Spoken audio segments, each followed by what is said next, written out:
Hello दोस्तों, आप देख रहे हैं हमारा पशुधन। मेरा नाम है संदीप सिंह और आज इस वीडियो में हम बात करेंगे कि हम दुधारू पशुओं को कैसे पहचानें या फिर ये कहें कि हम अपने फार्म के लिए नए पशु का चुनाव कैसे करें। क्योंकि सबसे ज़्यादा जो समस्या आती है नए डेयरी फार्मर को वो यही होती हैं कि वो अपने फार्म के लिए अच्छे पशु नहीं खरीद पाते हैं।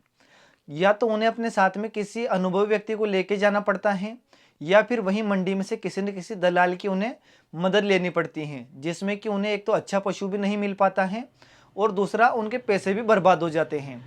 तो आज अगर इस वीडियो को आप लोग पूरा देखते हैं तो आप लोगों को मैं बताऊंगा कि आप एक अच्छे दुधारू पशु को कैसे पहचान सकते हैं।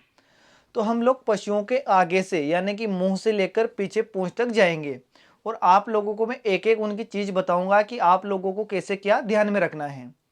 तो सबसे पहले पॉइंट की अगर हम बात करें तो आप लोगों को देखना है पशु का मुंह, यानी कि जो उसका सर होता है वो छोटा होना चाहिए और उसका जो मुंह होता है वो लंबा होना चाहिए, यानी कि पशु एक छोटे मुंह वाला होना चाहिए। दूसरी चीज आप लोगों को ध्यान में रखनी है पशुओं की गर्दन।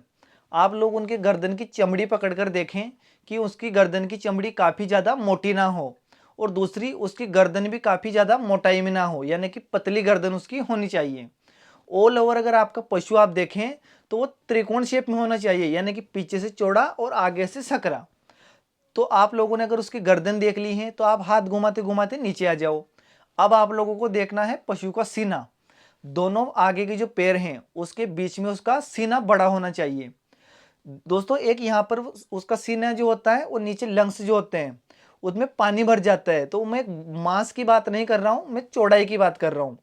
चौड़ाई सीने की जितनी ज़्यादा अच्छी होगी उतना ज़्यादा पशु आपका दूध दे पाएगा, क्योंकि जो उसके लंग्स होते हैं यानी कि फेफड़े होते हैं तो ये वो उसके ब्लड को सर्वाइवल करने का काम करते हैं, यानी कि ब्लड उसका इधर उधर होता है।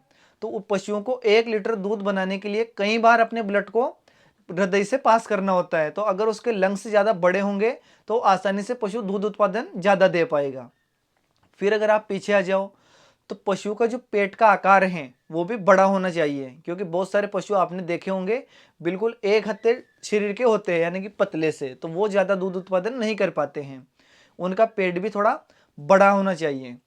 फिर आप पीछे आ जाओ, आपके पशुओं के जो पेट की हड्डियां होती हैं इन्हें पसली जिसे बोला जाता है, जस्ट यहाँ पर जहाँ पेट होता है उसके आगे, तो आखिरी की जो हड्डियां हैं पशुओं की उसके बीच में कम से कम 2 या 3 उंगल की दूरी होनी चाहिए, यानी कि गैप जितनी ज़्यादा होगी उतना पशु आपका अच्छा होगा।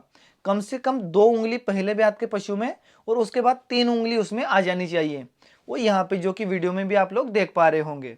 फिर अगर हम पशुओं के पीछे जाएं तो पशुओं के जो पुट्ठे होते हैं उसकी लंबाई भी अच्छी होनी चाहिए, यानी कि कम से कम अगर पशु तीसरे ब्यात का है, एचएफ गाय की अगर हम बात करें तो कम से कम 1 हाथ उसके पुट्ठे की लंबाई होनी चाहिए, आगे की हड्डी से जो पूंछ तक 1 हाथ उसकी लंबाई होनी चाहिए। यही सेम बेस में होता है, पुट्ठे का आकार जितना बड़ा होगा पशुओं को जनने में समस्या नहीं होगी, पशु आसानी से बच्चा दे पाएगा। आप अगर दूसरा उसको क्रॉस भी करवाते हैं तो पशु आसानी से जन सकता है, उसको पसने जैसी कोई प्रॉब्लम नहीं होगी। फिर पशुओं का जो आखिरी चीज होती है वो होती है अडर। ये सबसे ज्यादा महत्वपूर्ण होता है, जिसे पशु की लेवटी बोला जाता है। अब उसका जो अडर होना चाहिए वो पूर्ण विकसित होना चाहिए, सुडौल होना चाहिए। अडर में काफ़ी सारी चीज़ें होती हैं जो आप लोगों को मैं बता देता हूँ, ठीक है। अडर पीछे की ओर भी विकसित होना चाहिए और आगे की ओर भी होना चाहिए। आगे की ओर जितना ज़्यादा अडर होगा यानी कि जितना ज़्यादा पेट की तरफ आएगा उतना ज़्यादा आपका पशु दूध देगा, ठीक है। पशुओं के थनों की दूरी काफ़ी अच्छी होनी चाहिए, यानी कि जितनी ज़्यादा दूरी होगी अडर भी उतना ज़्यादा फैला हुआ होगा और दूध उत्पादन भी आपका काफ़ी अच्छा होगा। अडर की जो मिल्क वेन होती हैं वो और जो मिल्क वेल होती हैं ये पेट के यहाँ से शुरू होती है एक नस जो बड़ी सी उसके अडर में आती हैं। तो वो जितनी ज़्यादा मोटी जितनी ज़्यादा विकसित होगी आपका पशु उतना ही ज़्यादा दुधारू होगा। तो मिल्क वेल और मिल्क वेन दोनों ही उसकी विकसित होनी चाहिए। और अगर उसके अडर में जो नसों का गुच्छा होता है उसका अगर उभार है तो वो भी आप लोगों के लिए काफ़ी अच्छा है, क्योंकि जिन पशुओं के सिर जो थन होता है उस पर नसें ज़्यादा होती हैं वो उतना ही अच्छा दूध उत्पादन करती हैं। तो ये तो हो गई पशुओं के अडर की बात, यानी कि अडर उसका काफ़ी अच्छा होना चाहिए। और अगर ये सारी चीज़ें आप लोगों ने देख ली हैं तो सबसे ज़्यादा महत्वपूर्ण जो टॉपिक है आखिरी वो ये है कि अगर हो सके संभव तो आप पशुओं की कम से कम 2 या 3 टाइम की मिल्किंग करके देखें। इससे अच्छा और कोई उपाय नहीं है। ये बिल्कुल एक अजेय तरीका है पशु पास करने का।